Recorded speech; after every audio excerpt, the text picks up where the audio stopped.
Hello, welcome to 40 Corner TV. This is We're the North Bank podcast with Dom back in the house, back from his sunny holidays, getting drunk. I wouldn't go that far, but I did. No, you did get drunk. I did. Well, no.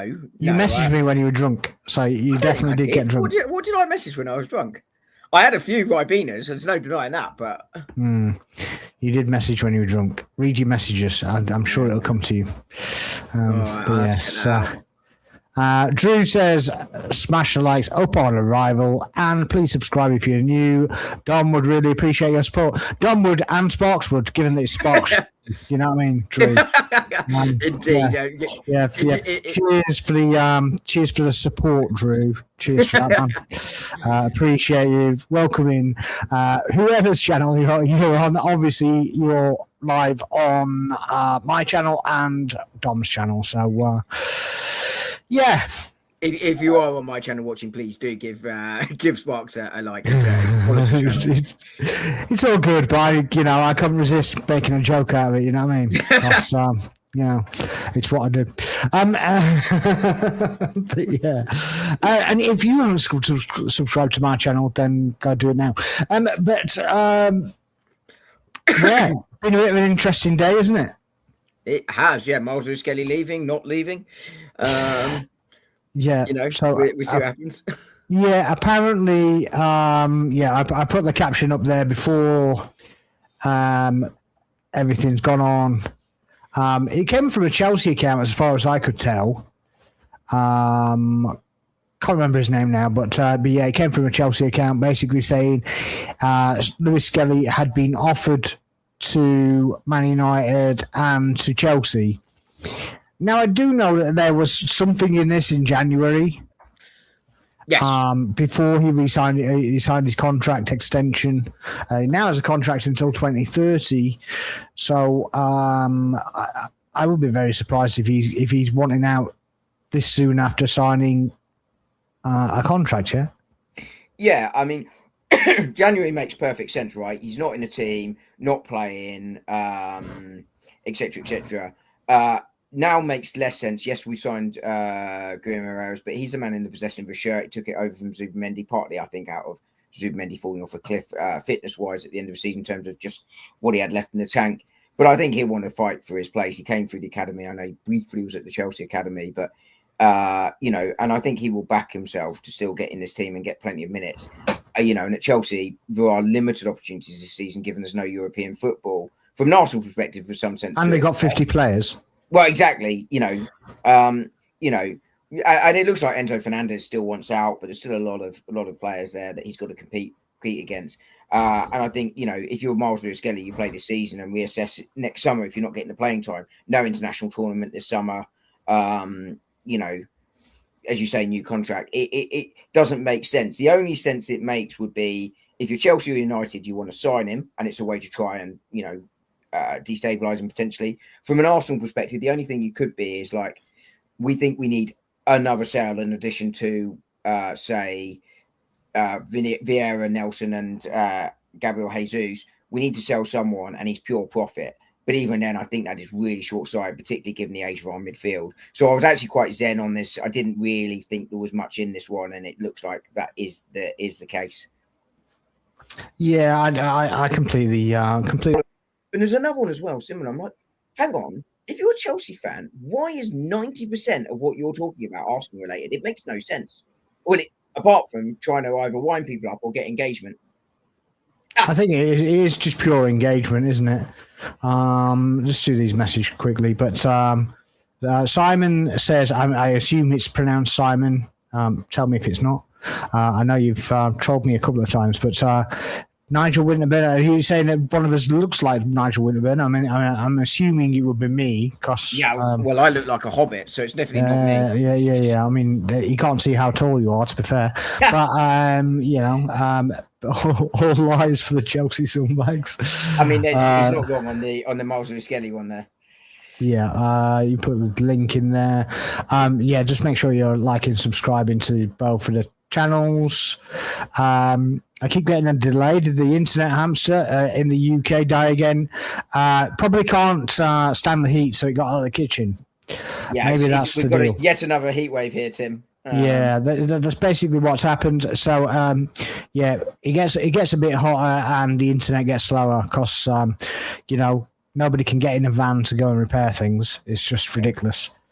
Although it's an in-joke between Tim and I that the UK internet is so rubbish that it must be controlled by hamsters. I think this is an in-joke for about 5 years now.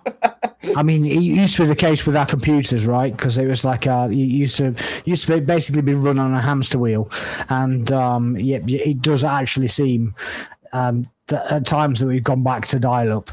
It's just ridiculous. But voice, that is literally it, right?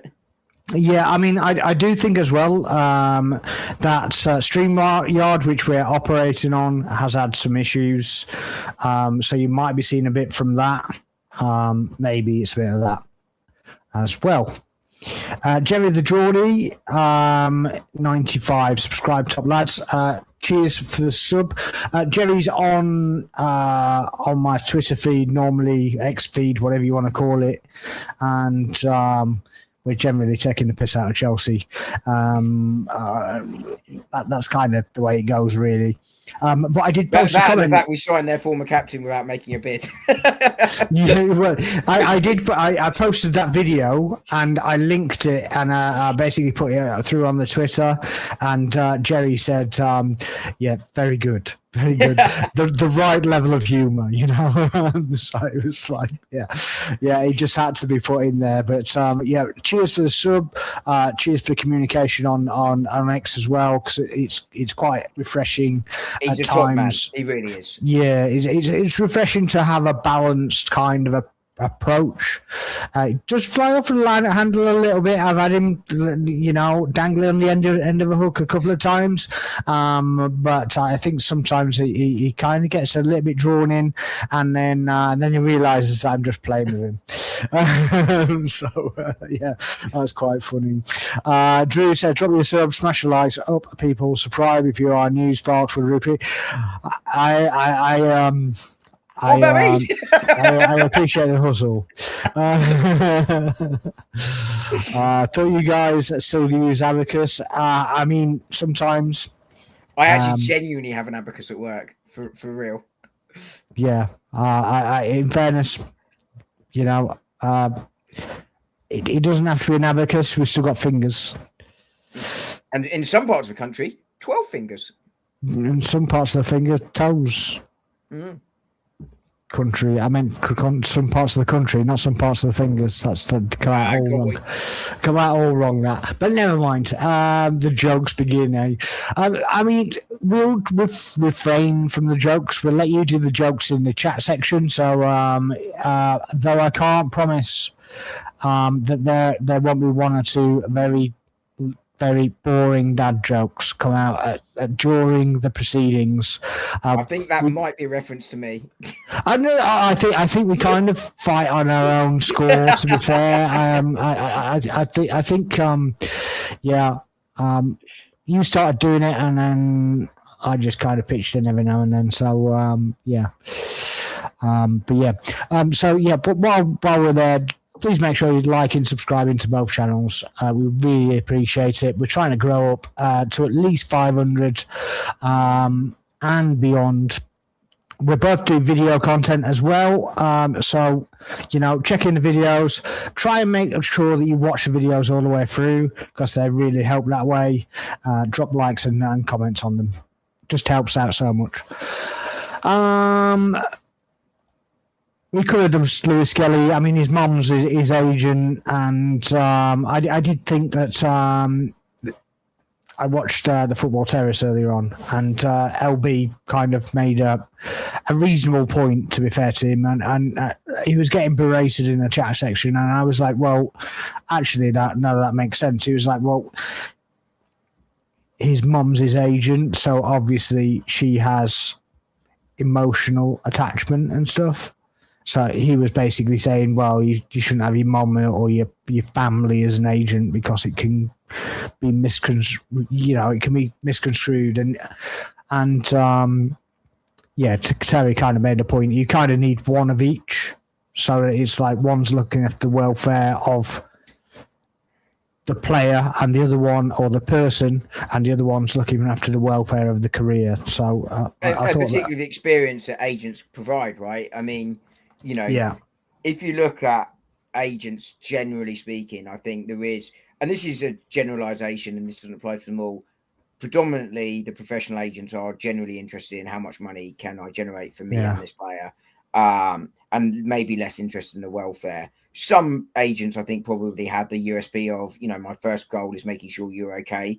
But I think my point is generally true, and therefore that family involvement there, with Miles Lewis Skelly, as an example, I think is really, really important to have that sort of those variety of opinions in your ear when you're making these kind of decisions. It's sort of similar to the leadership group sort of point I make about Arsenal, but I don't really care who's captain because you need a variety of voice. So I think it's true here in terms of the agents. Yeah, I completely agree. But I do think that the emotional thing and the career path are slightly different. So I do think that there needs to be a balance between the two. Yeah. Who you say? Are you saying she's giving him bad advice, Drew? Or is that just a joke? I'm not entirely sure. Yeah, I mean, I think this came, as you said at the top of the show, it came from the Chelsea side. I'm sure this. Yeah, I'm pretty sure he came from a Chelsea account to start off with. I do think it's happened, but I think it's basically been rehashed. So I think it's something that came through from January, and they kind of put it out there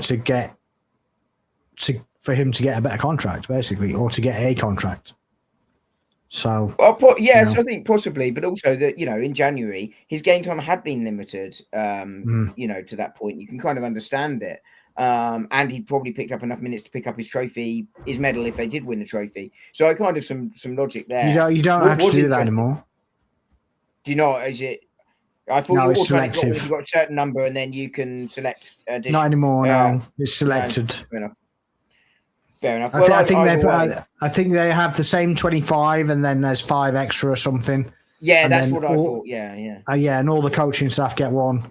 So I think it's and we're not over the 30 anyway for the squad size. So, but the main point really is that he wasn't getting the game time and therefore was looking for that game time. And of course, it helps with contract negotiations as well. But I think the thing here is that he's staying. I think it makes sense to stay. And the only interesting thing I find about these reports now is it was picked up by a couple of Arsenal journalists today, Tom Canton, and then some neutrals as well. I think, is it Ben or Gary Jacobs? I can never remember which one round. I want to say Gary Jacobs. Ben Jacobs. It was Ben Jacobs. There's 2 of them, isn't there? And I'm assuming. Yeah. Gary's his brother. Yeah. Yeah. I can never remember which way it went. They were picking it up as well, which I found interesting. Where it came from, but either way, it looks like he's staying, and I think that's what matters to us. I mean, it does prove that certain journalists just run with things as well. So, why wouldn't they if they're coming from what they deem to be reliable sources? I don't really have any issue with that, but it did explode. Yeah. For a player that's not very good. Yeah. For a player that's not very good and wouldn't get into any other side, it certainly did explode. And I follow a few Chelsea fans, and they were already making lives and doing videos and doing whatever. Got him in the Chelsea shirt and stuff. It just begs belief, man. I just honestly. It is a bit mad. But I think you're right, though, about the journalists here. They are reporting what they are being told. It's why I had some sympathy for the Newcastle journalists over the Bruno Guimaraes. And I want to qualify this with a second point here. In terms of they were reporting what they were being told by Newcastle. What I do think is then when they're offering their personal views on it, and I'm talking predominantly about Luke Edwards, but others as well, is like, use some common sense. There was no way that position was tenable, given what was going on. And I think the way he went about it was very, very wrong. But I don't fault them for their reporting of it. They were reporting what Newcastle were telling them. Yeah. And therefore, as a journalist, that's what they should report. It's then when they offer their view, it's like, come on, though. They said the same about all these other ones. They were all wrong. And it just doesn't. That's the problem. Is the vetting process or the the ability to say no. I'm not going to say that. Yeah. So they should almost do that, but then again, they've got filing deadlines they've got to make as well, and they've got to get the X number of stories out. So, I mean, from that point of view, I have some sympathy for them. As I say, it's when they were offering their personal views, and Luke Edwards particularly vociferous, particularly adamant on Twitter. And you're looking at going, this is going to come and bite you again. Like it was when he used the Kevin Keegan thing. That really irritated me, by the way. Absolutely ridiculous. But the problem was that he didn't stop his posts. He was still doing posts throughout the day, and it's like, well, okay, but it's a problem for Arsenal to be doing it, even though they haven't spoke to each other apparently. But it's okay for you. But yeah, he's just an idiot. Yeah. I mean, MLS cannot be allowed to go to Chelsea, surely. Alone would do him well at his age now. He's just signed a contract, so I don't think he'd be going on loan. He's just been pushed back into his position as well. And everybody's saying that Bruno and Zubimendi and Rice and everything, that they're all his competition. I just don't agree with that. I just think that other players that are playing in the 6 aren't really his competition. I would say that the players who are in the 8 are his competition. Yeah. And if we're continuing to play with two 8s, then he's got less competition, right? Because we're playing 2 positions of the 8. So I don't really know. Yeah, he's not a 6. He played a 6 in pre-season because Bruno's only just. He started as a 6. Yeah. But Rice and Zubimendi, aren't back from pre-season, and therefore he was the most natural one there, because you're playing 2 10s essentially ahead of him in terms of, their more natural position. Yeah, because we only played with 1 6 and basically, 2 8s, I guess, a bit more advanced, not quite as advanced as a 10. But I think that was more because it was Ødegaard's first game, and he wanted to get him. He just basically shoehorned him into the team with Havertz. Yeah. That's basically, who was available. Your other option was Ranieri, or you start the young lad. O'Neill. The one that's being compared to Diaby. Ibrahim. Thank you. It completely went out of my head. I could picture him and everything. When you get a complete. He came on. He did all right, Ibrahim in the last 10 minutes. Yeah. I mean, people are sort of saying earlier today that you can definitely get Miles go because Ibrahim can come in. I think he's way off where Miles is now. If you're sending one out on loan for their development, it's 100% Ibrahim, right? Yeah, I'm not even saying that about Dowman yet. So it's insane to be saying that against to Ibrahim, to be honest. But to answer this, Jerry, I just don't think he should be going out on loan at all. No. And it looks like he doesn't want to. He wants to fight for his place, and that's exactly what he should be doing. I mean, whoever said said it would be a good idea to let his mum be his agent. What qualifications? She has a master's and she has all the coaching badges. So I hope that sets your mind at ease that she is qualified for the job. As soon as she knew that her son was coming of an age to be a professional footballer, she went to school and did the courses. So she's no mug. I was just saying that from a point of view that I agree with LB in the sense of distinguishing the emotional attachment from the career. That's all I was saying. Yeah. Exploding like Newcastle? What? We were talking about the journalists. We're sort of saying the MLS story exploded, and funny enough, Jerry and I had the same point at the same time about how it was similar to the Newcastle one. Well, I did. I messaged him as well. I didn't know. I don't know if you saw my one as well, but I said because he messaged one yesterday, where basically saying when Manchester United and Chelsea are involved, everything just gets Sky get involved and everybody tries to push it. And I said it happens with Arsenal as well, and especially when like Liverpool are involved and stuff, it happens with Arsenal as well. And I sent him a message after that all exploded in like 10 minutes. I sent him a message who was like, "Yep, you did say that." Yeah, I completely agree with that, Jerry. But yeah. I'm going to do that. Come back to that question, Drew, in a second. One of Josh's school friends has been playing in our preseason. Oh, really? Which one? Well, exactly. It's not as if she's not qualified to do it. She is qualified. So yeah. Let's go through the thing, and we'll come back to that question from Drew. So just remind me of the. I'll star it, and then we'll come back to that, Drew. Obviously, I think we'll be coming on towards the end of the show, I would imagine. Yeah, I'll just start it just so we can kind of circle back. We're not going to go too ridiculously long because obviously you need to get off as well. But I have a pool table to build. I mean, you can build me one if you want, but yeah, there you go. Did you see the friend? Did you see the Emirates Cup game? I didn't see it live because I was on my way back from holiday, but I have seen it subsequently. I didn't watch it quite as religiously. I know it sort of sounds daft, but when you know the result, yeah. I know, I get you. Yes, I have now seen the game. So, what were your takeaways from the game? In a nutshell, let's not delve too much in that. It's not about a review of the game or anything like that. Just nutshell it from your main points, I guess. I mean, my main takeaway is that I don't read too much into a result. I know we're starting to see the meltdowns online, but we lost 2 back-to-back games last pre-season.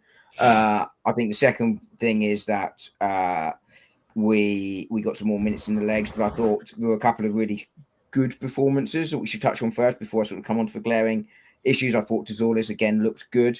Again, it's pre-season. It's going to have to step it up for the Premier League. But what I like about him, he takes a player on with his head up. He's looking for that player, and I think that is quite refreshing. It's what we lost in Trossard, and it's refreshing to be able to see him bring a similar sort of characteristic there. And I thought the way he sort of obviously got the assist for the first goal, Ranieri, wasn't it? It was excellent. He got into the area, he beat a man, but he was constantly looking up for where was the pass, because he realised from that angle he was unlikely to score. I thought he played well.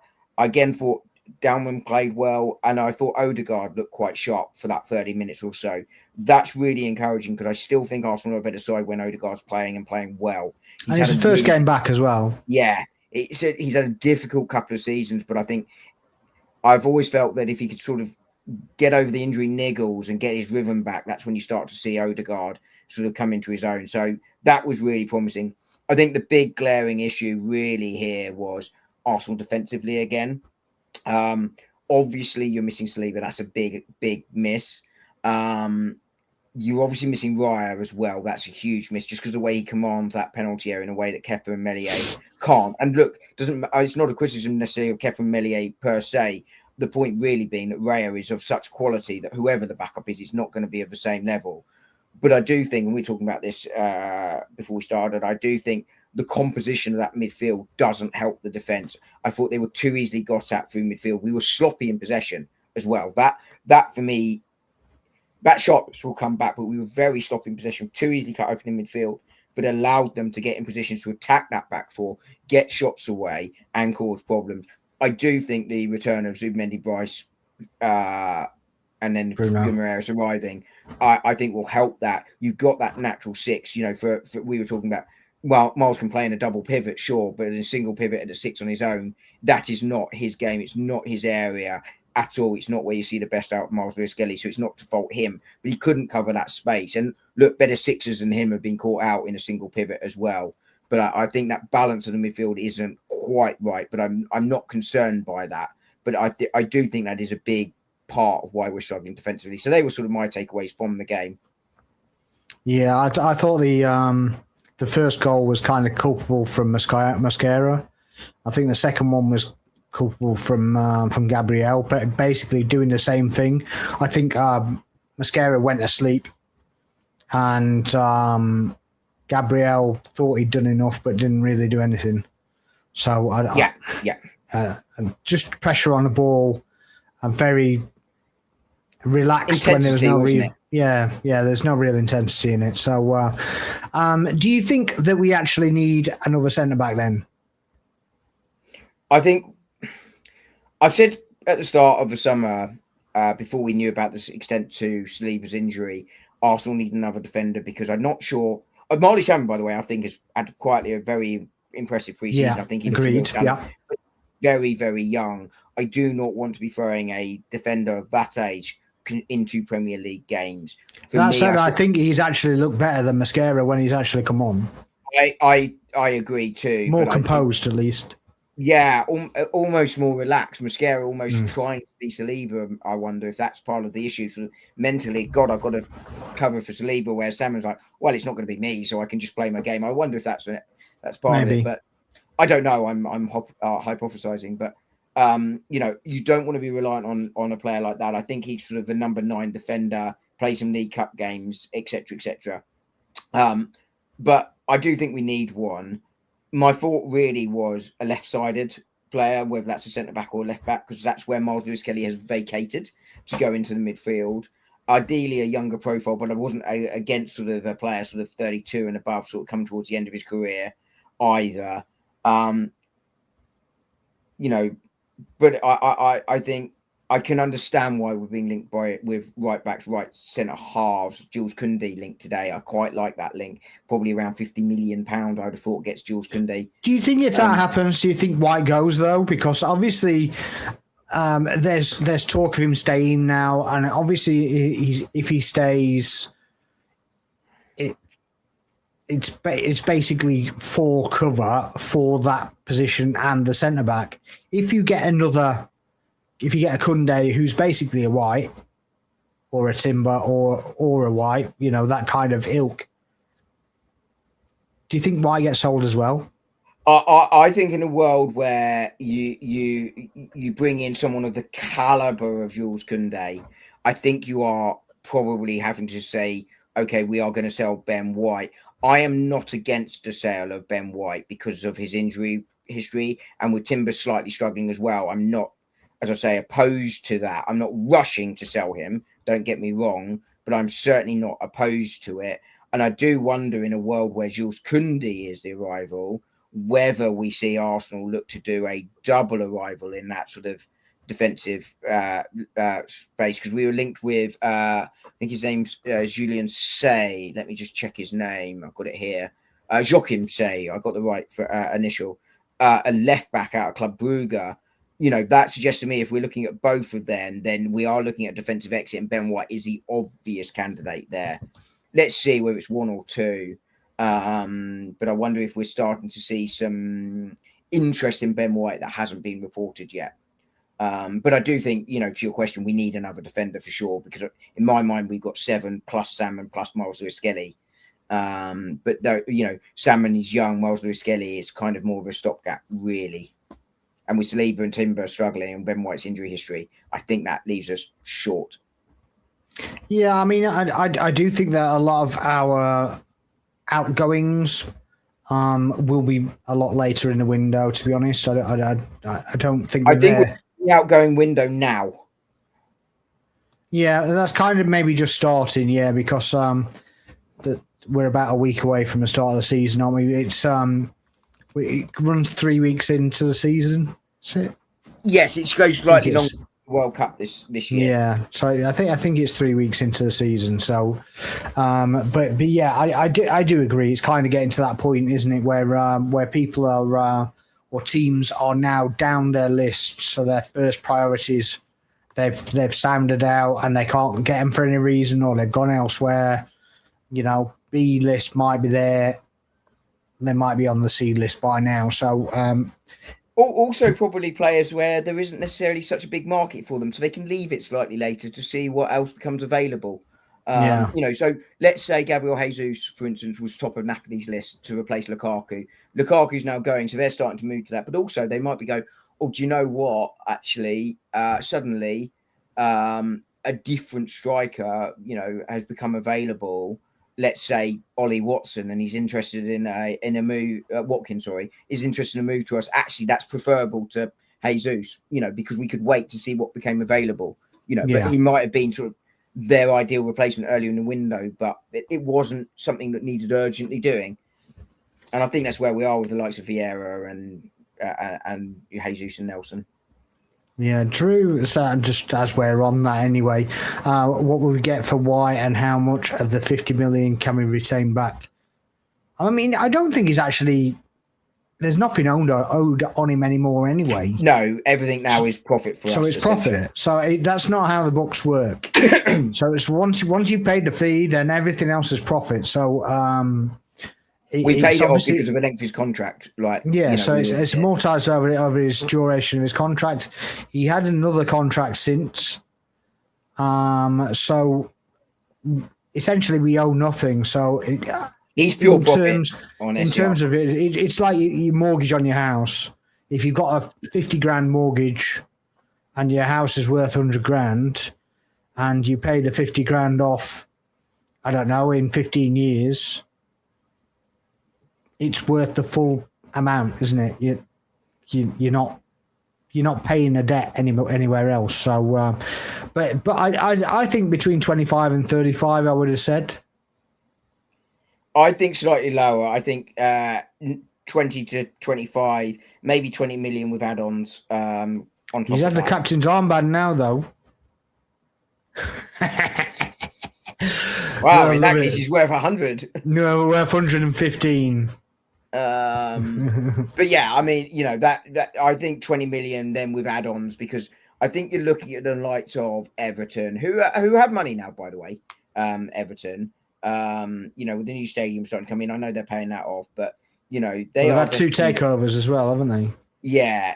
I mean, one was because the owner was completely and utterly useless, but you know, I think, you know, if you can send to a Premier League club, you're probably looking closer to that valuation. If it's abroad, it's less. I think he'd want to stay in England, with my gut feel with Ben White.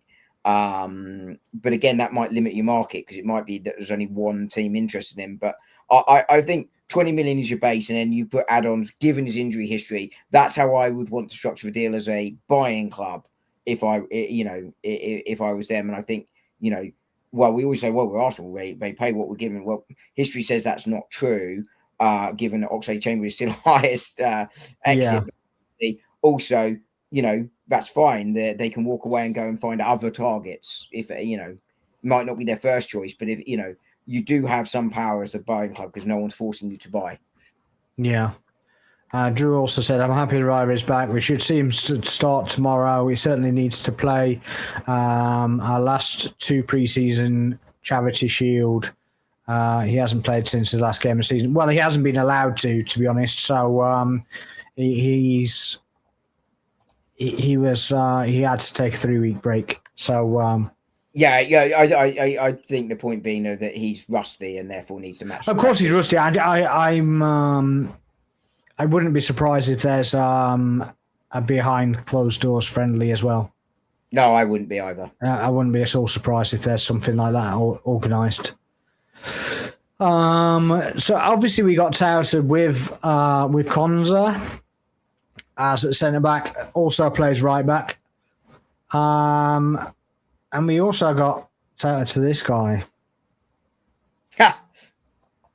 I mean, I never took this one seriously.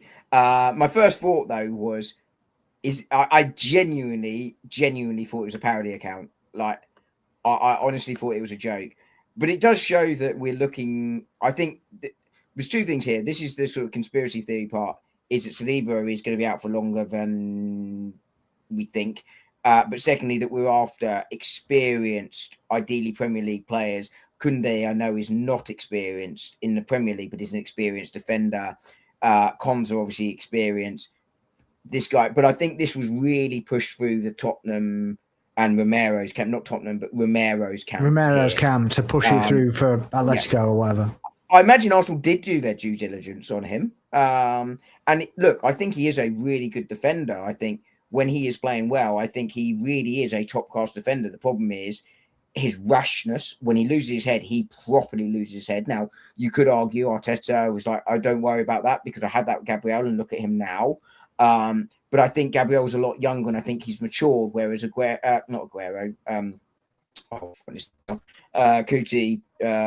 Romero. Is way beyond that point. He's a in theory mature man now. But I just don't think this was a starter. I really don't.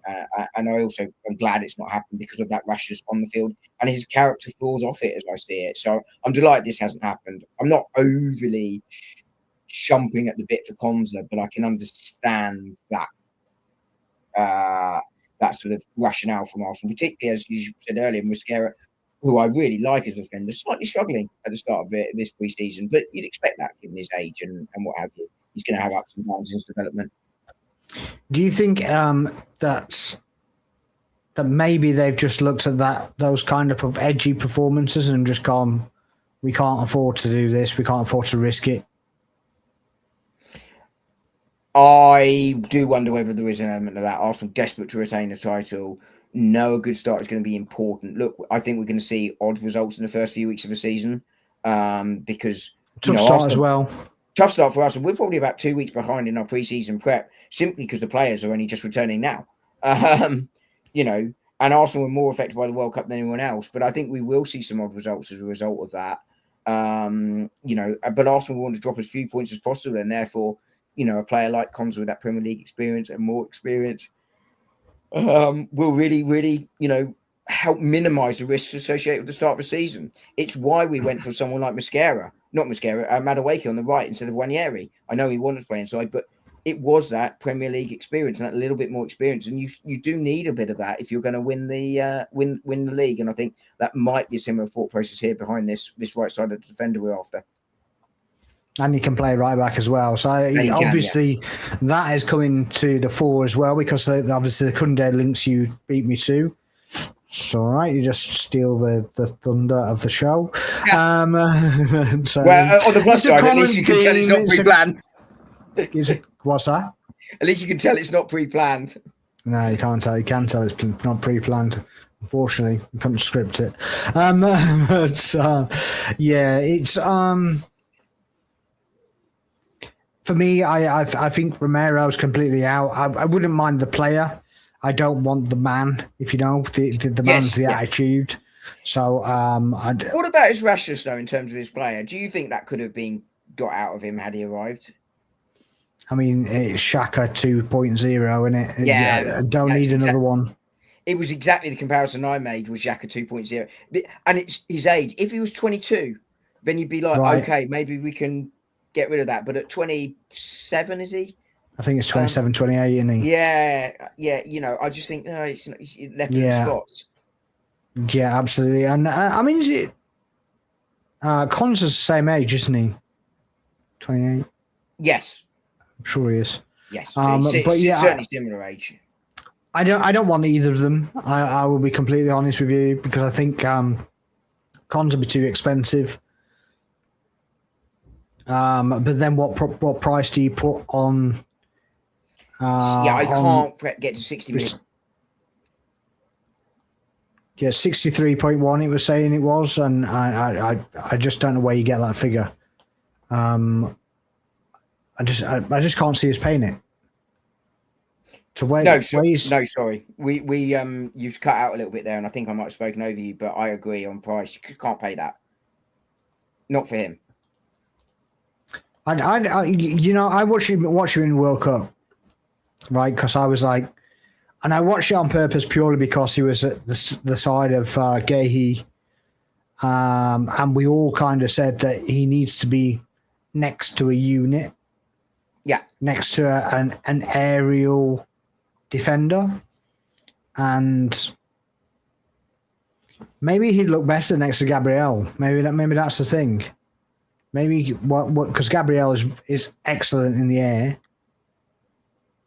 Maybe that's the thing. Maybe that's the clinching factor. But I just think 60 odd million. I think is way too much. But I mean, I agree with you, Sparks, on that. I mean, you just can't pay that, and I think that's why we sort of gone to other targets, and maybe it'll come back. Hopefully, maybe it's a negotiating tactic. Arsenal, I think, valued him at 30, 35. And at that, I'm less worried here because you're talking about a squat depth player here. Yes, he might have to start for our Saliba's out, but, that's that. I thought he was very poor at the World Cup, but I also think England's defence was really poor at the World Cup, and I don't think that helped. I do think... Yeah, but he was a part of that structure. He was a part, but that's... And what worried me, if you look at that... the sort of the semi-final goal we conceded, just no leadership at all in there, and he was part of that. But for me, was he gone off at that point? Anyway, either way, he was part of it. I can't remember which way around it was, but I think he was on, wasn't he? But I think he was already on, and I think he was culpable for a couple of goals that we didn't concede as well. Not necessarily the ones that we did concede, but we could have conceded, maybe should have conceded when he did a pass back basically towards the penalty spot. When he was on the right-hand side of the goal, he basically passed it back right into the mixer. And I'm like, what are you doing? Literal schoolboy stuff. You've got your touchline straight in front of you. Bang it out. Bang it out of touch. Or if you can't do that, run along the touchline. Yeah. Yeah. I mean, I mean, I know it's a very different level, but I was on the, I got forced out to the touchline as I tried to bring the ball out last night, and all I could do was smash it down the line, and it went out for a throw 10 yards up the line, but I got it another 10 yards further. I couldn't turn back inside to make a pass because it was blocked off. I had to just smash it down the line, and he was in a very similar position, and he's a professional, right? But if you look at Konsa, he does have some good strengths. He's got some good positional awareness. He is a good passer of the ball. He is decent on the floor, etc., etc. And I do think, to your point, while he was poor with England, I think putting him next to a more dominant defender like Gabriel will help. I think the problem is that he is weak aerially, but again, Gabriel can cover some of that. But also, while he is a good passer of the ball, it's very conservative. He doesn't necessarily progress the ball through the line and bring it out as much as you'd like him to. He does it, but not Saliba though. Well, I think Saliba can. I do actually think he quite often brings the ball out. I mean, at times we were seeing him almost be that player rather than Zubimendi at times. I think, for a centre-back, I think Saliba is really, really good. And obviously he's not going to be at Saliba levels, but I'm just not quite sure how it works. And I don't like him as a right-back. I think he's a centre-back that can play right-back rather than a right-back. No, I agree. Completely agree. He's just not an aggressive defender. No, I don't think he's assertive. I don't think it's the aggressiveness. I think it's just he just doesn't lay dominance on anybody. He's reactive rather than proactive. I think that's probably a bit more better way to put it. Yeah, reactive rather than proactive. Between us, we got there in the end. Yeah, get there somehow. Drew says we don't need a red card merchant from a Spuds. It's not like a Solheim gamble move. Completely agree. Yeah. I think we'll come out all guns blazing against Coventry, slapping up normal results after that. I hope so. I hope you're right.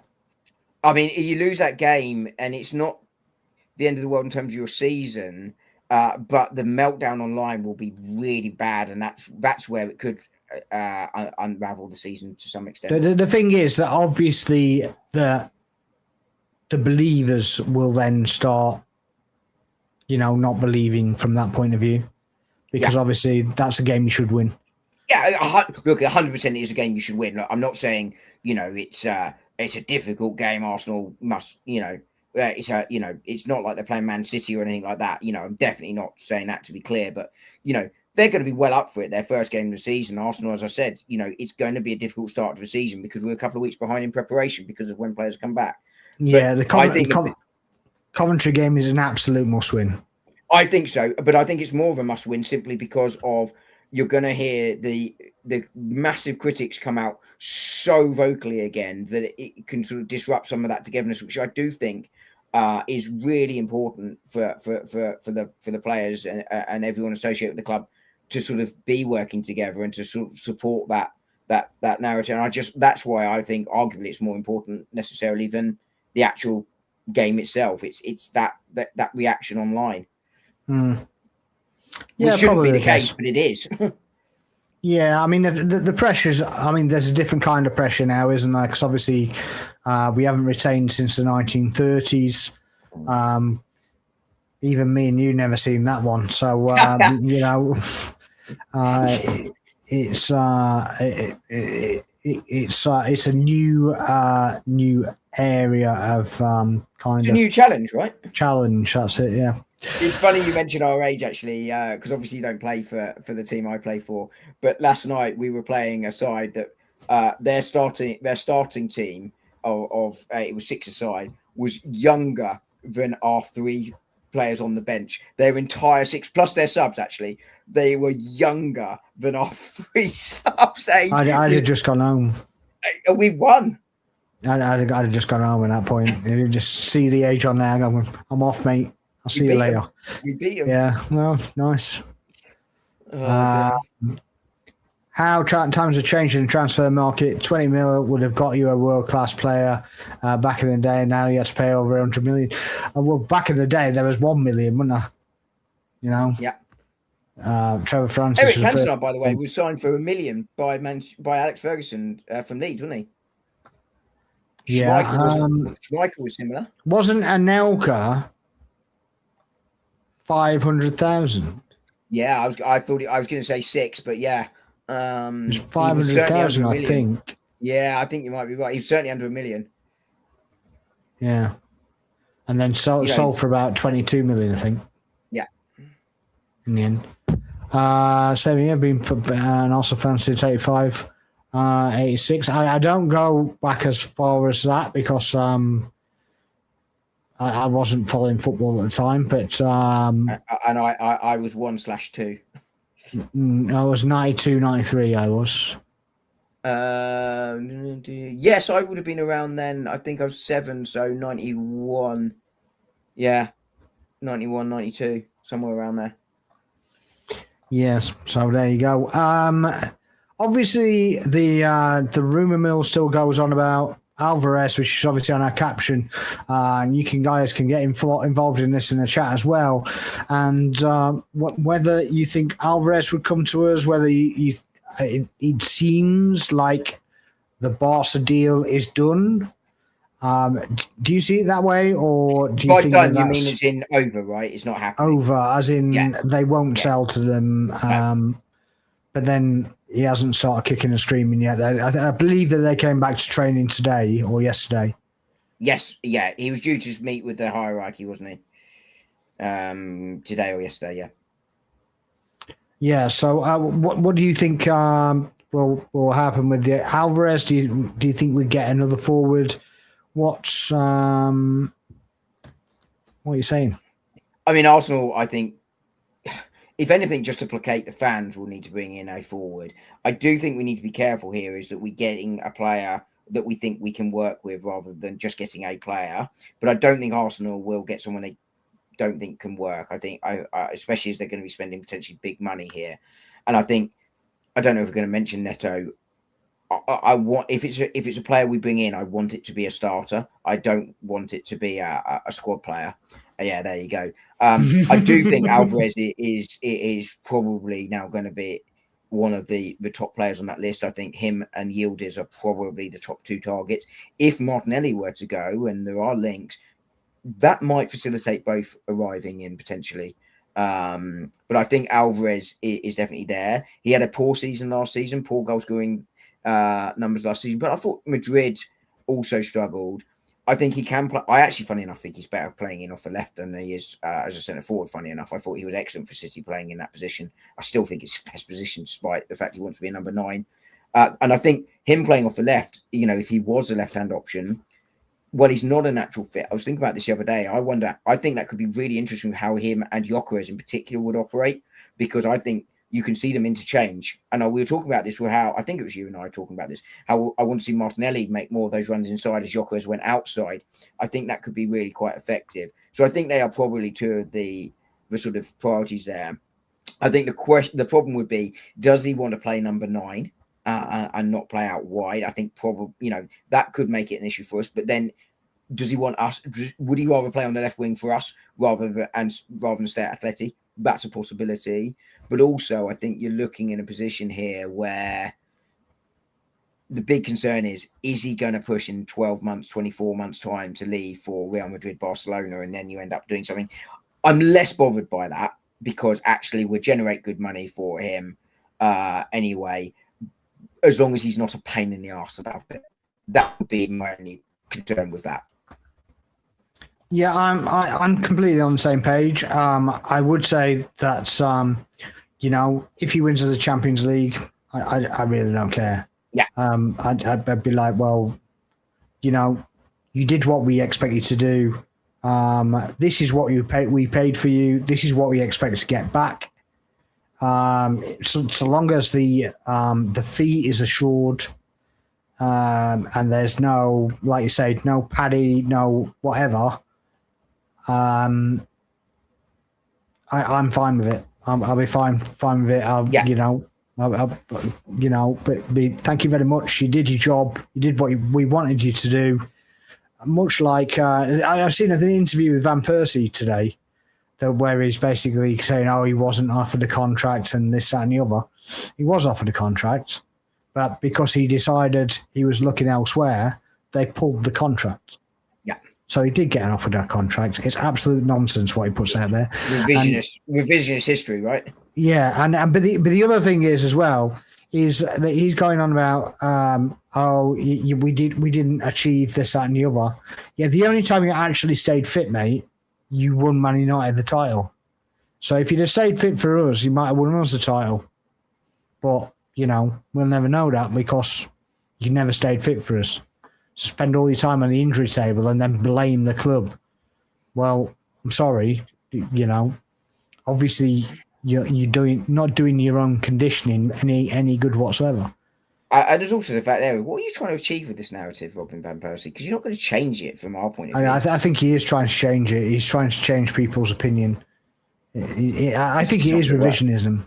Yeah, it is revisionism. You're quite right. He's literally trying to change people's perspective. I think he's seen Ashley Cole do it, and people have been a bit more receptive to him doing it. But then I think he was shafted. Yes. And I don't. Yes, I think there was a difference between those two. I really do. Yeah, I think there's a massive difference, an absolute massive difference, a gulf of it. And I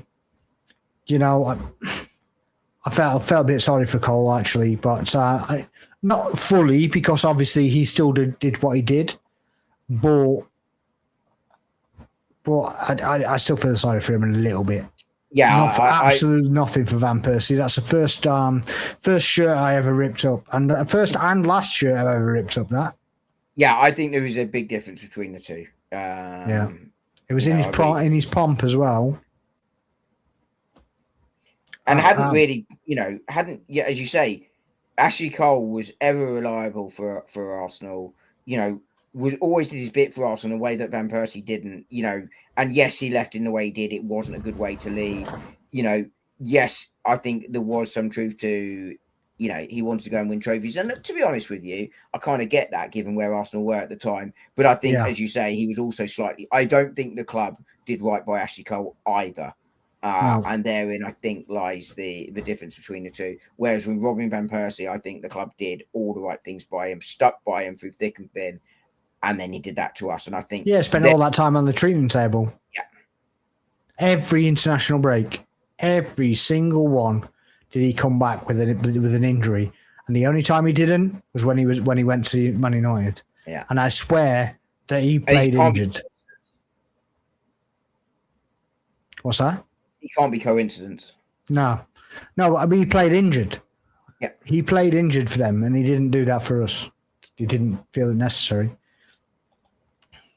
Drew saying, yeah, we made a massive profit. Yeah, I thought it was 22 and a half. I thought it was something like that. Maybe my recollection's a little bit out.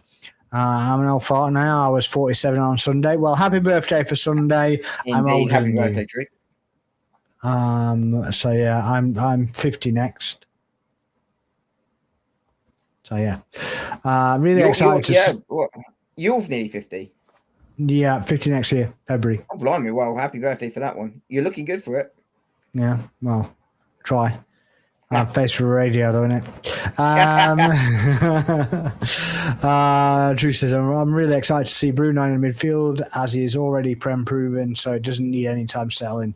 I think that's the whole thing. That I didn't mind spending the money purely because he's a ready-made player. Just no problem spending the money. If it had gone over another 10, 15 million, 10 million, I think would be my limit. You go another 15, I'd have been more worried about it. My thing here is that I thought it was a 60 million pound player start of the window. You have to adjust, and I think Arsenal have to adjust their valuations of players because the market has moved, whether we like it or not. But I think at that point, that is probably the price of a player like that in this market. My issue, and I'm going to use Morgan Rogers as an example, I'd have been quite happy with Rogers. I think he's a good player. I was unsure quite how he fitted in, but I think he was a 75, 80 million pound player at the start of the market. I think that moves to 90, 95 in this market. You're playing 20 or at least 20 million over that. That is a massive, massive chunk over in this market. And it's close. It's 70% more than I think the value was at the start of the market in my view. And that's where I think you have to be slightly careful in this market. You have to go, is this value for the player? And I don't think Rogers at 117 million was. He might be for Chelsea because of where they are, but I don't think he's that much of a game changer for us. Whereas, let's say Vinicius Junior, let's say he's a 120 million pound player, just for arguments. No, probably, yeah. Let's pay 150. I'd pay it in a heartbeat. Yeah, you pay 150 because he does change the dial that much for him. I think there's players like Rice we had to go much further than we wanted to because he's a player that massively changed where we are. You know, I mean, Jesus, Zinchenko were that at the time because of where we were. We overpaid for both of those, but we had to. It's why I'm not critical of Tottenham's window. But your level moves up as you progress, and Arsenal have done that. But I don't, and therefore, if you said 2 years ago, Rodgers, okay, you'd have to reflect the market. It wouldn't be 120 million, but let's say it was 85 million a couple of years back, probably does change the dial, and you probably do pay that extra 20, 30, 40% more to get him. But I don't think he does to the same extent now.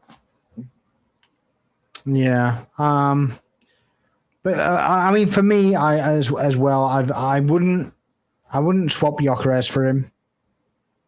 For Alvarez, no. For Alvarez, I want both profiles. I think that's important. I don't want to. I mean, we go back to the Giroud's kind of situation where we had one more or less a B striker as an A and B striker. And I want both options. And people basically slag off Gyökeres. Yeah, I guess it. He could be better. Of course, he could be better. I think some of the runs that he makes are not very intelligent. Purely in the basis that if you look at Haaland's runs, he won't be on the shoulder of the defender. He'll be like stood in no man's land, and he'll wait for that defender to move, and he'll just run around him or across him or do something. He will use the defender's movement against him. And I think Gyökeres needs to do that a lot better. Yeah, so I agree. That's where he can improve. He does a lot of runs, but the runs are predictable. And that's why he's bodied all the time, and that's why there's somebody on him all the time, because he runs with the defender rather than running against the defender. Yeah. Or across the defender. I was going to say, or away from the defender. I think there was some improvement, by the way, in his running. But I think there's still work to do there. It's definitely not enough. Definitely not enough of improvement, but yeah. To what Drew said, Alvarez talking for Barcelona. Do we really want someone who wants to be elsewhere? He can't get elsewhere, so why can't we benefit from him for 2 years? Get over the line in the Champions League. He can go to get his move to Barcelona for the same money we've paid for him, and we're both happy. I don't really dispute that. And then you don't know. We've got players coming through the academy. Maybe you've got 2 years in the bank for a couple of academy strikers, and you can get an infill striker rather than an all-out number 9. So well, also you're going to sell him for decent money, right? You can reinvest that where you want and need to reinvest it at a time. I mean, right. I've kind of nothing more to add to what I said earlier in that, really. But obviously you want them to come to you and want to come to you, but it's not always the case, is it? No, absolutely not. You did mention it earlier on, but obviously we've been linked to Neto as well. What are your thoughts on that? 2 years ago, when he went to Chelsea, was it 3 years ago? I'd have been absolutely fine with it. My concern then would have been his injuries. His injury history at Wolverhampton was awful. I can't remember the stat now, but he missed something like 44% of the games. So it was high anyway. I used to know the stat, but I don't now. But I think he would have been someone that would have been a really good backup for Saka on the right, as well as being able to play on the left and get game time there. I think he is better on the right than the left. His injury record has improved at Chelsea. I think it's come because he's been rotated more rather than playing every week, rather than because there's an improvement in his sort of general fitness. I just think he's playing less, and that helps him. But for me now, he doesn't move the dial at all. If you said Noni Madueke was going out or he was a Trossard replacement, then fine, no problem. But right now, as I said earlier, I want a starter, and he's not a starter for me. And his numbers have barely improved in the Chelsea side than the Wolves side. And the Chelsea side, well, it's not great. It's much better than that Wolves side. And it's his numbers per 90 as well. Maybe it's because he's not playing as regularly. I don't know. But they've improved, but not significantly. You'd expect more from him. And that's why I don't want Pedro Neto. And at 70 million, absolutely not. I don't care, by the way, it comes from Chelsea. I hate this. I don't want Chelsea players just on principle. I don't care where they come from if they're the right player for us. But I don't think he moves a dial. Yeah, I agree. I think for a Martinelli replacement, because somebody's put there Neil Goenka. Anyone feel like we should have kept Trossard? I think his time was up. We saw an opportunity to make some money from him, or make the money back that we paid for him. So as much as we didn't owe anything on him, it was profit. So I also think he was 30. He was 31. I suspect he wanted to go, but also we have to be able to move on from players and generate some money. Yeah. And I think it was the right decision to move on from Trossard.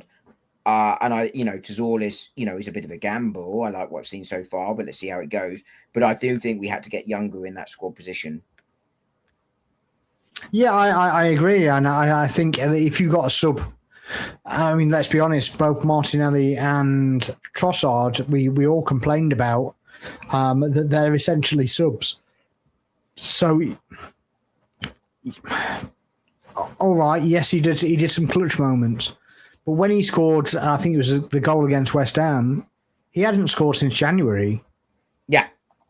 So we just forget that because he's done some clutch stuff, and I will say as well that other players don't get the same kind of recognition because it wasn't at the business end of the season. So, I do think that Madueke kind of gets a little bit of treading down when he did step in when Saka was out and perform really well. Not saying that he's any kind of level, but I just think that we remember certain things and kind of forget other things because it's convenient to do so.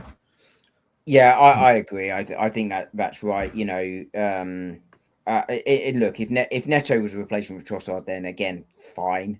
But we've done that with Azores. I now want that starter. Yeah, and I for don't. sure. I by the way, I also don't believe the rumours that we're connected with him. I really don't. I think this is being generated from the Chelsea side. I don't see any credibility to these. I don't see Arsenal paying 70 million for him. I really don't. And I think Arsenal want a starter. And I don't think they see him as that. I think this is Chelsea journalists jumping on what Chelsea fans are saying. Coupled with the fact that it's lazy journalism to link it to we were interested in him 2 years ago. And interested, by the way, before he went there, yeah. But what I just don't think he is better. He has better numbers than Martinelli, right? Yes. But if you're buying him for 70 million and you're selling Martinelli for 40 million, there's not 30 million difference in Neto. He's not going to give you that much difference. So I agree. We need to be getting out of the thing. I'd rather pay another 30 million and get that right player. If that's a Yildiz, get a Yildiz. If that's even if you think it's Williams, go get him. Right? I don't care. Go and get the player you think it is. I think I've kind of had enough of waiting around for the player to make a decision. Right? Pick a target, go and get them. I think we're at that point now. Even Alvarez for me is kind of in that zone. You're like, yeah, I want Alvarez. I'd take him tomorrow, right? But can we really wait another 2 weeks before he decides whether he's going to kick up a stink to go to Barcelona or not? Go, right, okay. You just phone his camp up and you go, right, here it is, right? I need to know in 48 hours whether you want to come or not. If you don't want to come, fine. Just tell me you don't want to come. Tell me you're not interested. But I'm not spinning this out for another 2 weeks for you to go, oh, I still want to go to Barcelona. I'm going to make all the noise to go to Barcelona. Barcelona can't make it happen, and then it's got to be a deadline day signing. I'm sick of it. Just we did it with Vinny, but I was fine with it doing it with Vinny. Yeah. Right? Doing it again with the alternative to him. Just get it over and done with. Put a line in the sand. Pick your target. Go get him. I think that's spot on. I think earlier in the window you could afford to do that, particularly the World Cup going on. Yeah. My view here is that it's going to be a later window. It normally is in a tournament window. You want to be starting to get the players back for pre-season, and that's a different time depending on who they are. But I agree with you. You can wait on Vinicius Junior because of the level and caliber of player he is. And funny enough, this is tomorrow's video. But in general terms, it's pretty much what you've just said. You have to go out now, and you have to start landing these targets now. You just have to decide who it is. Are we going to go for a left winger, or are we going to go, the market's not there, we're going to try and get by with Eze or what have you, or we're going to bring in Alvarez and he's going to play there even though we think his future down the middle. I think you just need to decide on who this target is now and go and get them. And I think in the next 10 to 15 days, it has to be our targets have landed or we're on the cusp of doing them, because sometimes the paperwork can take a little bit of time. Let's say I'm not talking about getting the deal complete. I'm talking about you have to know who it is. Yeah, I'm talking about working on that deal, not working on this deal, but also maybe working on that deal. The time for spinning plates is done. Yeah, because if the season starts too soon, and that's my point. Yeah, and all right, yes, we've got time. Obviously. In the window, but we haven't really got time. Not anymore. We haven't. Yeah, and there's no one around from the point to the level of Vinicius Junior where you could go, do you know what? He's such a player. We'll wait for him to make a decision. There isn't anyone in the market of that caliber. He was that player in this window. That's it. And it was almost like the Rodrigo of the last window. It's just, they deemed that the same kind of principle, Whether you agree with that or not is a different matter, but that's what they thought he was. Drew says, do you think Vinny could cut in the Premier League? This league eats up players and doesn't care of the status. No, I think the reporting around this from neutral reporters, as opposed to like Arsenal, Real Madrid reporters, was very clear that he was interested. His preference was to stay in Real Madrid. Real Madrid moved because of the result of the pressure from Arsenal. Maybe that was part of his thinking, but I genuinely think he was interested in coming here. I think, he agreed the financial package. I think it is a very interesting prospect. I think he'll have seen the likes of Ronaldo come here and play well, and the boost it did to his profile. I know he did Premier League, then La Liga. I think was huge. I don't think that bothered him at all. I think it was I'm being quite general about this. It doesn't apply to all players, but generally South American players, to make it at Real Madrid or Barcelona is kind of a dream. He settled there. It's the biggest club in the world. Therefore, it's his first option. But I genuinely think had Real Madrid not moved, Arsenal would have got him. The reason I didn't go about 40% on the likelihood of it was because I felt that Real Madrid would move and therefore he would stay. But Arsenal were right, by the way, to go all in on him. Absolutely. Yeah. I think they were working on other deals in the background, but obviously it slowed those deals down. Because the players themselves, those targets will be like, well, you're after Vinny. Are you really after me? Right. But yeah, but I mean, if people can't, if players can't see the difference between them and Vinny, I think there's something wrong with them anyway. But but yeah, I completely agree that he wanted to come. I completely think that he would have made it in the league. I think some of the hate on him is a bit forced. But yeah, I think some of the antics in the Spanish fandom is taken out of proportion as well. I think there's a lot of focus put on it, and he's obviously not that bothered about it. Otherwise, he wouldn't have stayed, would he? No. So yeah. Drew says, with champions, we're still in the Chelsea bin. If it's the right player, I'll go in anybody's bin. Yeah, I agree, and I think we sort of addressed this earlier as well. I just don't believe that we're interested in Pedro Neto. I just don't believe that that's an Arsenal story. I believe that's a Chelsea story. No, I don't think it is. I think it's an agent hyping story purely because he wants to get out. He's seen a few players come in. What's that? Chelsea want to sell? Yeah, well, they've got to sell. Apparently, they've got to sell 16 players. Apparently. Well, they've got too many in no Europe, right? I mean, it doesn't make sense sticking around there. I just don't. I don't know how they get away with it. To be honest, I don't know. I wonder which youth player will make an appearance this season. We got Martin Max last season. Yeah, I mean Max is still coming through, so give him a chance to come through. Ibrahim's coming through. I think Salmon's coming through as well. So they're not there yet. They need a bit. I think they're the names, but none of them are going to be Wanyeri or Dalman or Saka. No, maybe not. Breakthrough. Maybe not. I think it'd be a more gradual breakthrough. Yeah. Doesn't he have a release clause? Who are you talking about, Drew? Alvarez, I would assume. And yes, he will, but it's huge. It's like 500 million. No, it's 500 million for Spanish, but Spanish teams. He has to have one. He has to have one regardless. I think it's 350 for non-Spanish teams, but under the Spanish regulations, every player has to have a release clause. Yeah, every player registered in the Spanish league. But all the mootings are that if he wants to come to a Premier League team, it wouldn't be so excessive. So no. They have to have one, but it's not one that anyone's triggering. Luca talks Arsenal. Welcome in, Luca. We've obviously spoken on, I think, TikTok, so maybe in the comment section here. So welcome in, sir.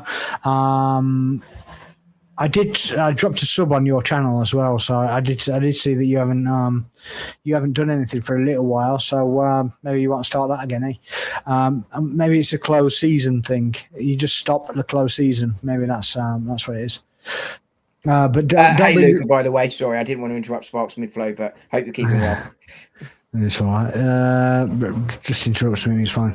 Don't bring me Romero, Neto. No thanks. I completely agree with you. Yeah. It looks like Romero to Atletico is almost all but done. I'm not sure Neto will leave at all, to be honest. Certainly not to us. Not to us, no. Get me Konsa and a left winger play at Alvarez there. So you want a left winger and Alvarez? Is that what you're saying? Or you want Alvarez to play as a left winger? I think he's sort of saying if it's Alvarez, he can play as a left winger if need be. I think is what he's saying there. So I think he's a left winger or Alvarez, but he's happy with Alvarez. See, I'm more prone to playing Alvarez as the striker, shadow striker role with an actual proper 10. And then if we don't get a left winger, you put Eze out on the left wing. I think Eze could be that left winger if we don't get in. I think it'll be really interesting to see what we do there. My preference is to see an out and out left winger come in. Yildiz is probably that man now, but I think that's price dependent. What I would say is Juventus may be saying it's an absolute no, but they're under UEFA sanctions. I think they will have to generate some money, and I don't think that's a no entirely. I think there is a pathway there, but I don't really want to be getting up into 100 million for Yildiz. Yes, he's young, he's 21. I think he's really exciting. He's not the finished prospect there, but I think Arteta likes that, and I do think he's an upgrade on what we've got. I think he looks really exciting, Yildiz, but I don't want to be paying 100 million for him. I checked his stats against Martinelli. I did put Madueke on there as well, but I took it off. But I put the numbers on with Martinelli, with Neto. I didn't load it up, unfortunately. Have I still got it? One sec. No, I haven't still got it. With Neto, with Yildiz, and I put Saka on there. Right, Saka, who's washed, by the way, still has better numbers than Yildiz. Yildiz has better numbers than Neto. Neto has slightly better numbers than Martinelli. Yeah, so he's sort of second in that list, wasn't he? And that's probably where you'd expect him to be, you know, behind someone like Saka. And Juventus had a difficult season as well last season. I think they finished 6th in Serie A. Somewhere like that. They certainly struggled. And it was basically him carrying the team, a bit like Leao does at times with Milan, but I definitely don't want Leao. I think Yildiz is a better player than Leao. I agree with Luca, by the way, on the defender coming in, but Konsa is not my first pick. It's, as we discussed earlier, not at 60-odd million. Yeah. Yeah, I'm all for spending the money on Yildiz, to be honest. I like him. I like the flair that it brings, the everything that he kind of brings with him. And from last season, it was close to Saka's numbers. Obviously, it's Serie A, so it's not quite so competitive, but the quality of his teammates around him aren't either. Yeah, well, there is that as well. Yeah, I mean, if I'm picking a left winger right now, it's 100% Yildiz. You know, for me, Barcola was my number one target. Vinicius Junior, obviously, when he became available, was that. Yeah. But, you know, I didn't think that. I could see. I said back in June, I could see him leaving Real Madrid, and he obviously came close to it. But it wasn't something I was really expecting, and therefore didn't sort of put him in my list. But Yildiz, I want a winger like a Yildiz Barcola, rather than Morgan Rogers, just because I think that's the type of winger I want and Arsenal need. But yeah, Solis is a bit in between as well, isn't he? He's not like a proper, a normal out-and-out winger. He's kind of a... And that's why I want the out-and-out winger, because you've also got Eze that can come inside. I think if you've got Eze, Morgan Rogers, and I'm picking on Morgan Rogers here, but you've got him, Eze, and Tzolis, I think, Martinelli to leave. You've got no natural wide winger on that left side. I completely agree. It doesn't allow you to change it up, and that's why I wanted that type of profile winger. It's why, apart from the price, which was ridiculous, it's why I wasn't too worried by Morgan Rogers moving on. The biggest issue of that was your number one target publicly named. That was it for me. I thought he'd been misprofiled a little bit, but I thought he was our number one target. So obviously we've lost out on our number one target. And it's never a good look. Now, if you lose out your number one target and you bring in a top player, then fair enough. If you lose out on your number one target and you don't bring anyone in, then you're kind of struggling a little bit. Yeah, agreed. Drew, no, he was just interested in your thoughts on Vinny, and if you thought he'd do. I wasn't saying you were hating on him. I was saying that the media and the surrounding kind of noise, it's more focused on the racismo than anything else. Yeah, I hope that makes sense. 14th Cannon, evening lads. Hope you're well. We're good. I hope you're good too. Hey Tom, hope you're well. Hope the new job's going well. Yeah, make sure you're subscribing to the channels. Hi, Petros. Welcome in, sir. Hope you're good. I'm not reading too much of that, just in case that was a catch me out. Get canned before I even made it anywhere. Don't even know. Thanks for. Why don't we go for Yildiz or Liao? Liao apparently has been offered to Premier League teams, and the numbers involved, by all accounts, are insane. So eye-watering. And I think we covered Yildiz anyway, didn't we, just now? Yeah. My Premier League predictions: Arsenal, Man United, Man City, Liverpool, Chelsea, Aston Villa. Yeah, I mean, I'm not sure Man United will be second. No, I don't either. I think it'd probably be Arsenal, City, Liverpool, United, Chelsea, Tottenham. You're putting sixth? You're putting Tottenham sixth? Yeah. I could see Villa being sixth, 7th. I could see 5, 6, 7 will be Villa, Chelsea, and Spurs. I mean, we can make a whole new stream out of that. Yeah. Let's not waste content. But I think I don't think Man United will be second. No, I think, and I'm not convinced Spurs will be sixth. I think they'll be in Europe. I don't think they'll be far off sixth. Between 6th and 8th, I would say, for Tottenham. Yeah, I think Chelsea, Villa, Tottenham are all in and around the same area there. I think it depends on how far Villa go in Europe and how much they have to sell. Yeah, for sure. 14th Cannon says, Romero and Neto, no thanks. MK Dons is their level, bro. I mean... I'm not sure. Luca's other team is MK Dons. I think that's where. Oh, is it? So right, I think it was a bit of an in joke there. Right, fair enough. I missed that one because I'm not in. I don't think that they're the level, and I hope that if they go anywhere, they go abroad. You know, to be honest, I hope Neto stays where he is. I'm just laughing. Yeah, the media like to make a lot of noise about people talking. Yeah, exactly. Second and third is definitely between Liverpool and City. Yeah, I think so. I still think that there'll be a gap, though. I don't think it'll be as tight as it was this year. Especially if City lose Rodri. I think that's going to be mad. Yeah, Drew got that dig. He must from your clan as well, by the looks of it. Also, we will win the league. Madrid, PSG, Champions League. No, we're doing the double, mate. I want to do the double. I mean, I want to win the Champions League, obviously.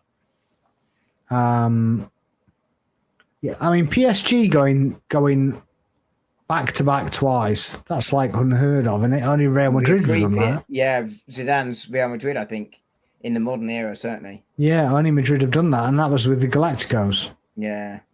The proper Galacticos.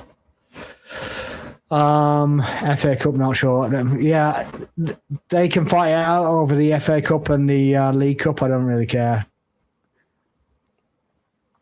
To be honest, the only reason I kind of want to be in those is to give players rotation. Yeah. And one thing I do want to see is if we do get to semi-finals, finals, I want the strongest team playing. I don't want any of this emotional crap. I don't want any of that. A number one keeper plays the number one role. That's it. Yeah. And when you get to that level, that's where you're at. Yeah, and I'd rather rotate in the not so important Champions League game than them not playing the final. Yeah, 100%. Right, I think that's it, guys. I think we've kind of covered everything. We had that starred question, didn't we? From earlier. Oh, yes, the starred question. Good reminder. So Drew said, to both of you, who are your preferences to leave us this transfer window? Well, should we do the easy ones? Shall we? Well, it is Jesus. Yeah. Vieira. Nelson.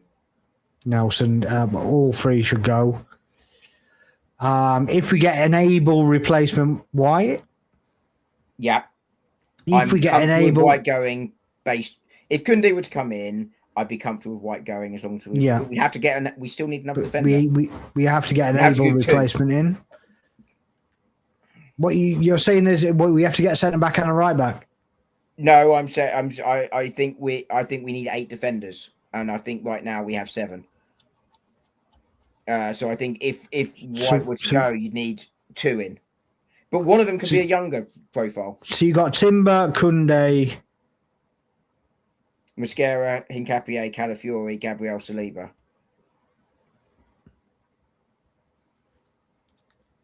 Okay. I'm not counting Marley Salmon yet. I think not counting him. He's obviously not. I think he looks a real talent, by the way, but I don't see us getting 2 in. Well, I could see it. I could see if it was someone like Joachim Shea, the Club Brugge defender, because you're looking at 20 million there, youngster 21. I could see something like that. Basically, the white money would we put money aside for a defender, and the white money kind of covers you there to get that sort of free of charge from an SCR standpoint. Fair enough. Martinelli, if you get a replacement, I'd put in there as well. I would as well. Beyond that, unless that was it. Unless someone comes in with a silly bid, I don't want to see the centre midfielders move. I don't really want to see any of the defenders but our White move. I think if someone came in and said, "Look, here's big money for Havertz or Madueke," I think I'm absolutely fine with that. But you're talking big money. You're talking 70, 75 million plus for Madueke. The problem with Madueke is you need another right winger. Exactly. That's where Pedro Neto potentially comes in, because I do think he's better on the right than the left, but again, not a 70 mil. No, I'd pay the same that we paid for Madueke, to be honest. Yeah, even that's probably too much. Yeah, and I also genuinely don't think. I actually think there's a potential downgrade there, because not just in terms of their ability, but in terms of the Saka-Madueke relationship. I think really important, given that whoever Saka's backup is knows they are the backup. The fact they get on so well, I think, is an important factor considering that as well. But I think, you'd need to replace them if they were to go. But if silly money came in, I think you're in that sort of situation. But you don't want silly money for, even someone like Zubimendi. I'm not looking at silly money for. I think, they're the only other two I'd throw in there, but they have to be replaced, and therefore it has to be silly money because time is running out and Arsenal have a lot of work still to do. So you wouldn't, so if somebody came in for 80 million, for example, for Zubimendi, you wouldn't let him go? No, I don't think I would. I really don't think I would. I think that midfield area there and that understanding of it is too important. I really do. Do think that unless he was pushing to go because he wanted to return to Spain, but you're not getting 80 million if he returns to Spain, but I think Arsenal, we're looking here and going, if White goes, you're looking at 2 forwards and 2 defenders. That's 4 signings still required at that point. That is a lot of work to do. The stage we're at. Exactly. If we were 2-3 weeks ago, then you're less worried about it, but we're not. And I think 4 players in is the max that we could achieve. Because I do think a forward is going out, potentially. Do we need a replacement for Kepa if he goes? I'm not sure about it. Melier is the replacement, but I don't think he should be. I think we should go for a better keeper. But well, I think Meslier could become the number 2 because of his preseason performance. He was brought in to be number 3, and this is why I was fine with it. You know, I've had a lot of stick for defending the. I'm defending the Meslier goalkeeper appointment because he's the number 3 goalkeeper. Third place, he allows Setford to go out on loan, and I think Setford going out on loan is absolutely crucial. I don't think he's ready to be a number 2 because we don't know what we've got. Imagine Rare was out for 3-4 months. Look, Kepa obviously not at the same level, but at least he's an experienced Premier League goalkeeper. You're throwing Setford in with a handful of first team minutes. It's too big a risk. He needs to go out on loan and get that. That's why I think bringing Meslier in is really important. The risk is he becomes a number 2, and I'm not convinced. I think his confidence went at Leeds, which is why we suddenly saw him go. But I think if Kepa goes, I would be looking at a new number 2 goalkeeper. Who that is, I don't know. And I think given what we got to do, given the importance of what we got to do, I am very comfortable keeping Kepa. I know he's had a dodgy preseason. I think obviously he's made errors, but so are the defenders in front of him. That doesn't help. You know, some of those shots he's been facing, he shouldn't really be facing. And I still think at 5 million he's a smart piece of business, but I don't want to be fanning around with the goalkeeper department now. It's that, for my views, it stays as it is, and we focus on those other areas. They're more important. I agree, and then you can kind of get to a point in maybe in January where you can go, well, okay, do we need to address it now, or do we just leave it be? Yeah, I think it's one you look at next summer, you know, for that goalkeeper situation. Yeah, but I mean, obviously, if you're in a situation in January, then you can address it then. You know, that's what I'm saying, because you've got a decent international break as well. It's like 6 weeks or something, isn't it? And if you had to get through with Meslier between January and May as your number 2. That's what I'm saying. So you've got a big chunk already taken out with the international breaks. Yeah. Where you've just got to get from obviously August to January. But you're 6 weeks out of that already, so that's a month and a half. Yeah, I agree. I want for Havertz going, but we've just brought in Noni, so I don't see him going. I agree. I think next year you'll be looking at something for that for Havertz. Keep Zubi for another season before thinking about moving on. I completely agree with that. We should test the waters for Bayern for the home keeper Erbig. I like Erbig. He's a decent keeper. You know, I'd have taken Raya back for one of the 2 positions that we've got now. As in the number 2, number 3 positions, but whether he wants to come back and sit on a bench, I mean, he's done that everywhere else anyway. Ramsdale, do you mean? Ramsdale, sorry, not around. Yeah, I think so. I think so. Hey Tony, hope you're well. I think Friday we're doing a show, which will be fun. Fair. Hope you're good too.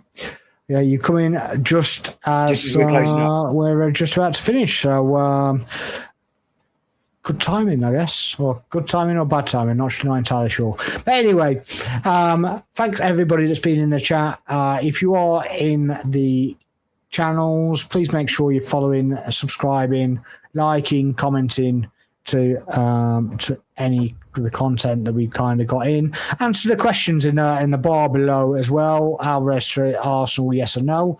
Do Arsenal need a new centre back? Stick them in the comment section, and we'll get back to you.